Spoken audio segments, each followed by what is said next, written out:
Something to think about. Is it time to separate E and S from G?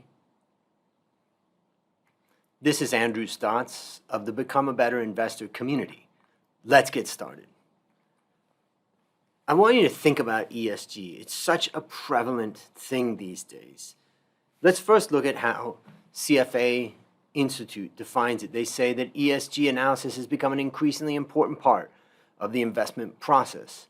For investment professionals, a key motivation in the practice of considering environmental, social, and governance issues as part of their financial analysis is to gain a fuller understanding of the companies in which they invest. All right, let's look at it. Here we can see about applying non-financial factors. ESG stands for environmental, social, and governance. Investors are increasingly implying these non-financial factors as part of their analysis process to identify material risks and growth opportunities. So what are these factors? Well, environmental, they define as conservation of the natural world, climate change and carbon emission, air and water pollution, biodiversity, deforestation, energy efficiency, waste management, waste scarcity. Sounds a little bit like what government should be doing. Okay, let's look at the next one. Social, consideration of people and relationships. Customer satisfaction, well, companies should already be doing that, shouldn't they? Data protection and privacy, that would be good for customers and employees. Gender and diversity, companies should be blind getting anybody in that can add value. Employee engagement, if a company doesn't build employee engagement, what's going to happen to the value of the company? Community relations, if a company is mistreating its community, it could be a problem. Of course, on the other hand, think about Walmart when it came into communities and knocked out small businesses. Some people felt like that was bad social behavior. Other people felt like that is capitalism working. Human rights and labor standards. Human rights and labor standards seems to me like that's government's job. And then there's governance, which is standards for running a company. Okay, so this is different from environmental and social. What do we got? Board compensation or composition, audit committee structure, bribery and corruption,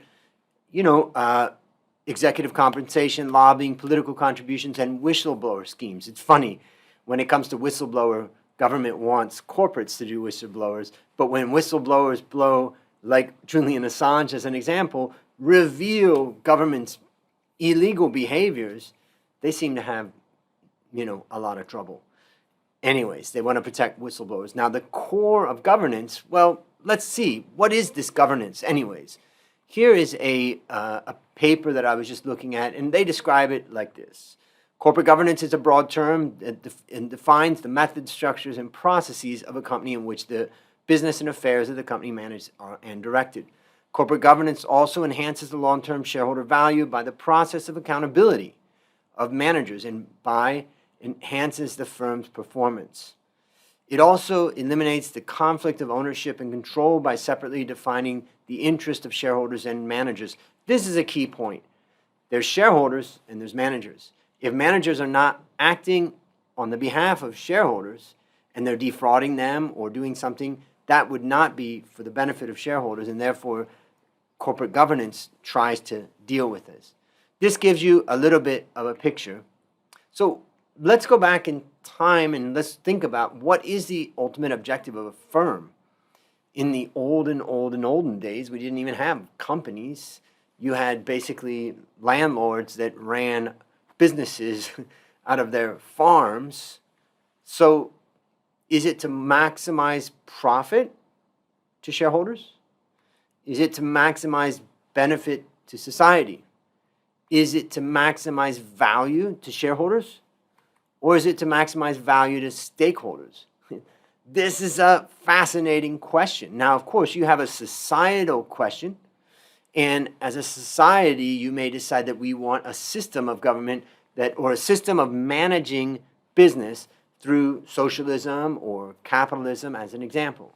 Now, if a country chooses capitalism, does capitalism have to operate within the rules of a government? Yes, definitely. There are all kinds of regulations that are put on top of companies. But I just want to look at the first one here. Maximize profit to shareholders. Is that the goal of a company? Well, let's look at Amazon as an example. They went for their first 7 or so years with loss. So did they maximize the profit? No, they didn't. But did they maximize the value? Yes, they did. They built something that when they eventually turned to profit, they created a hugely valuable company. So, in my opinion, the objective of a firm is to maximize value to shareholders. And that happens with scarce resources and constraints like contractual requirements, legal constraints, other implicit constraints. There's all kinds of constraints that a company is operating on. Yeah, sure, a company can go and pollute in the air and break the law, but they're going to face consequences. Sure, a company could mistreat its employees, but they're going to face consequences. And ultimately, isn't that captured in the value of the company? Of course, if the company could conceal all of its misbehaviors and conceal what it's doing, wouldn't that, then people may buy it, but ultimately in the end when it gets found out, the value of the company would collapse. Think about Volkswagen as an example that was trying to go around regulatory things. So there's a lot of constraints. Let's just look at a bit of a history of corporate governance. This paper was an interesting breakdown. Here we can see in 1976, corporate governance first appeared in the U.S. federal government. By 1976, the year the term corporate governance first appeared in the Federal Register. And basically, in 1974, the SEC brought proceedings against 3 outside directors of Penn Central, a railway which had diversified into many areas. But they had, alleging that they had misrepresented the company's financial condition under federal securities law by failing to discover a wide range of conduct perpetrated by Penn Central executives. So directors are supposed to represent the shareholders, and they didn't do their duty of supervising the executives. Eventually, of course, the company went bankrupt. Now, institutions became big players in the market in the mid-'80s. This was fascinating. The proportions of shares in U.S. public companies owned by institutional investors rose from 16% in 1965, when I was born, to 47% by 1987. That's pretty amazing, and then up to 60%, and you probably is even higher now. What was interesting is it became these companies were large enough to preclude, these institutional investors were large enough to preclude them from relying on the traditional Wall Street rule, which is basically that you sell out when you don't like a company. I mean, that's one of the benefits of being a small investor, is that you can just sell out. But they couldn't do that, so they had to try to make the companies have better behavior. And that's where we started moving into the demand for equal treatment of shareholders. And here we can see that in 1984, a state treasury of California was outraged when Texaco, in which the California Public Employees Retirement System, or CalPERS, held a 1% stake and in a company, in Texaco, and they paid the company paid the Bass brothers, a potentially hostile suitor, a 12% premium over the market price for the Bass's 10% Texaco stake, without offering the same opportunity to CalPERS or other shareholders. More generally, institutional investors often disposed of sizable blocks of shares in takeovers, and they wanted to protect the option to sell their stock in response to premium price. So the point is, all shareholders should be treated equally. And if a company and a management is trying to do otherwise, corporate governance is there to try to stop that. Now, in 1997 Asian crisis, it revealed crony capitalism for sure. I was here in Thailand at the time. And then OECD issued some principles. Let's just read this for a second. The process would soon repeat itself elsewhere. Weaknesses in corporate governance arising from family control of major publicly traded companies were cited as a cause of the Asian stock market crash of 1997, prompting calls for legal reforms designed to protect minority shareholders. Asia's tycoons also found themselves under pressure to adopt a more shareholder-friendly Western style of management as their reliance on Anglo-American equity capital grew. Then, a 1998 report by the Organization for Economic Cooperation and Development, OECD, advisory group that provided the departure point for the OECD's issuance of corporate governance principles in 1999, and that confirmed that companies that strengthen their corporate governance arrangements should be advantageously positioned when it came to attracting capital. Good corporate governance, you're going to get more access to capital. Now, let's look at the firm that manages $1 trillion and listen to how they promote something called shareholder capitalism. Here we can see this article from BlackRock, and I'm just going to look at the bottom section. It says, as companies pursue long-term success, there's a growing focus surrounding the relationships they foster across a range of stakeholders. What does a dynamic mean for the future of investing in indicators of company performance that go beyond traditional financial metrics? So this BlackRock has been at the forefront of raising awareness of this concept of ESG. So let's just look at the idea of creating value for a full range of stakeholders. Here we can see a company must create value for and be valued by its full range of stakeholders in order to deliver long-term value for its shareholders. But is that really true? Here's a company that just made $6 billion in profit in 2021, which was up 20% from 2020. This is pure capitalism. But they're telling us something different. Now here, what I think is interesting is when you bring in this concept of full range of stakeholders, it starts to get interesting. So here we can see that investor flows and company commitments have followed, with sustainable assets exceeding $4 trillion. Wait a minute. Could be a marketing gimmick to say we're going to focus on something called ESG and sustainable, and they raised $4 trillion in that. That's interesting. We'll come back to that in a second. And then at the end it says, however, over the long term, these insights can help determine a company's potential shareholders' returns. So here we can see that they're saying, well, if you're managing for optimizing the output for stakeholders, you could get a higher return. Really? It's interesting. You know, one of the questions that I have here is that imagine that you are a supplier to a large company and they announce that their policy is stakeholder capitalism. If I was advising that company that's a supplier to the big company, I would say that they should go in to meet the big company and immediately raise prices. Why would you raise prices?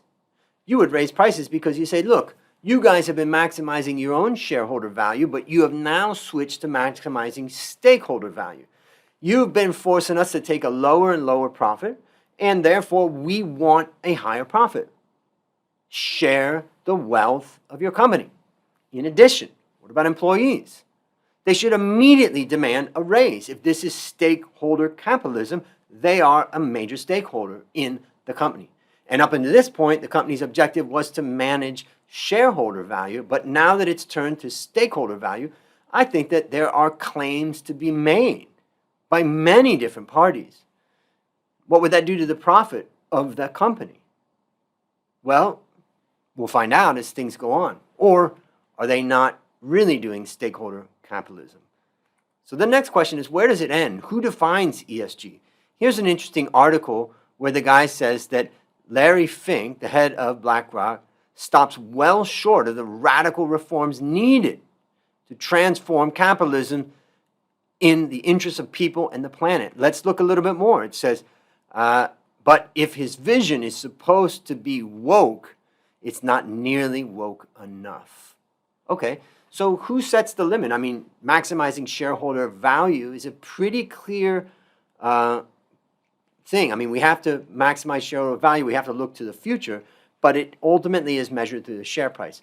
But the question is, who defines ESG?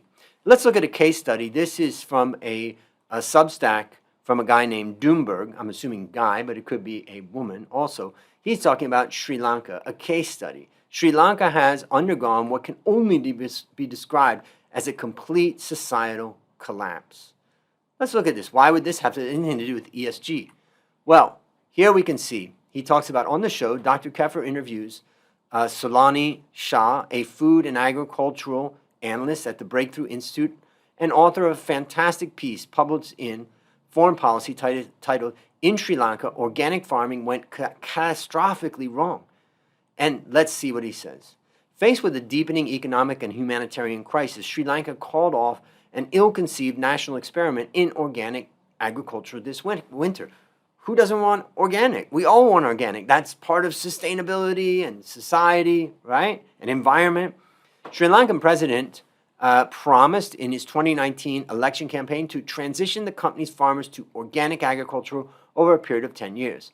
Last year, Rajapaksa's government made good on that promise, imposing a nationwide ban on the importation and use of synthetic fertilizers and pesticides, and ordering the country's 2 million farmers to go organic. Hey, this is sustainable, this is environment, this is what we're talking about. Now, the result was brutal and swift. Against claims that organic methods can produce comparable yields to conventional farming, domestic rice production fell 20% in just the first 6 months. Sri Lanka, long sufficient in rice production, has been forced to import $450 million worth of rice, even as domestic prices for their staple of the national diet surged by around 50%. The ban also devastated the nation's tea crop, its primary export and source for foreign exchange. Continuing on, this is an interesting aspect. Earlier this week, brilliant author and California gubernatorial candidate Michael Schellenberg posted an article on his Substack called "Green Dogma Behind Fall of Sri Lanka." Here's the key passage. But the underlying reason for the fall of Sri Lanka is that its leaders fell under the spell of Western green elites, peddling organic agriculture and ESG, which refers to investments made following supposedly higher environmental, social, and governance criteria. Sri Lanka has a near-perfect ESG score, which is higher than Sweden or the United States. Now, before we continue, what does governance have to do with this? This is about environment. So should E and S be separated from G? G is how you run your company. Now, let's finish up this discussion. To some, the fact that Sri Lanka achieved a near-perfect ESG score and then collapsed is ironic, but to us, it is causal. Okay? Well, now we can also look at Germany. For more than a decade, Germany has been doing its best. Rajapaksa, the prime minister or the president of Sri Lanka, impersonation in pursuit of its disastrous energy-widen policy, a plan meant to transition the company to low-carbon, environmentally sound, reliable, and affordable energy supply. This should be good. Despite investing several hundred billion euros implementing this plan, the plan has delivered the opposite of those things. Germany had among the most expensive electricity in the developed world prior to Russia's invasion of Ukraine, another strong causal relationship that radical environmentalists refuse to acknowledge. Germany has severely damaged its manufacturing base, eroded its geopolitical power, and risked its people's literal future in pursuit of this policy. Surely Germany is not in jeopardy of replicating Sri Lanka's collapse, are they? While the country has a deeper buffer between it and the abyss that Sri Lanka did, it's closer than many would admit. Excellent Substack. I highly recommend it. Let's go on. Now, this is an interesting thing. Is ESG part of this woke capitalism concept? Well, this book, written by Vivek Ramaswamy, Vivek, I listened to this book on Audible, and he talks about how stakeholder capitalism robs us of our money, our voice, and our identity. And the modern woke industrial complex divides us as people by mixing morality with consumerism. And one of the points that he makes is the idea that a company ultimately is protected by the political system. People can only lose the money that they invested in the company. They cannot be held liable individually for what the company does. So in fact, a company is given some sort of protection. But then to use the company to achieve environmental or social aims seems like it could be an abuse. That's an interesting one to look at. Now, let's see more of what Larry Fink says. The pursuit of long-term profitability is the measure. He says, stakeholder capitalism is not about politics. It is not a societal or ideological agenda. It is not woke. It is capitalism driven by mutually beneficial relationships between you and the employees, customers, suppliers, and communities your company relies on to prosper. Isn't that just common sense? But let's do a thought experiment. Imagine someone is a curmudgeon, a person that just really doesn't like society that much, and they've built a little business and they're making widgets. Let's say they're making iPhone stands as an example. And they're good at that. And they're good. They've got a team of people that work with them. They have a good little business. Is there anything wrong if that owner of that business says to everybody out there in the ESG space that I follow the rules of the government to a T? You won't find me violating any rules of the government, but I won't do any more than that. Is there something wrong with that? Well, you may say, yeah, but the government, Andrew, is bad. Yeah, but if you give the power that we're supposed to give to the government to enforce the environmental and social issues to this guy, Larry Fink, who represents $10 trillion, it could be a slippery slope. Let's continue. He says, make no mistake, the fair pursuit of profit is still what animates markets, and long-term profitability is a measure by which markets will ultimately determine your company's success. Wait a minute, okay, so is it ESG or is it long-term profitability?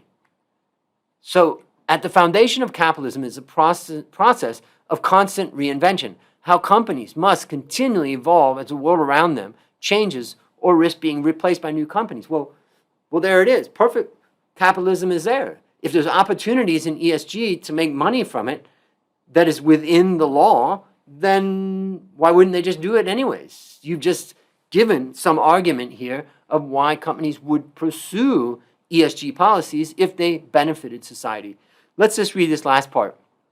COVID-19 has also deepened the erosion of trust in traditional institutions and exacerbated polarization in many Western societies. Okay, so let's see where this is going. This polarization presents a host of new challenges for CEOs. Political activists or the media may politicize things your company does. Or investment funds that manage $10 trillion could politicize what your company does. They may hijack your brand to advance their own agenda. Well, $10 trillion investment managers have a lot of power and pressure that they can put on companies to hijack the agenda. In the environment, facts themselves are frequently in dispute. Well, it's part of life. You know, there's very few things that are very, very definitively reached. But businesses have an opportunity to lead. Lead what?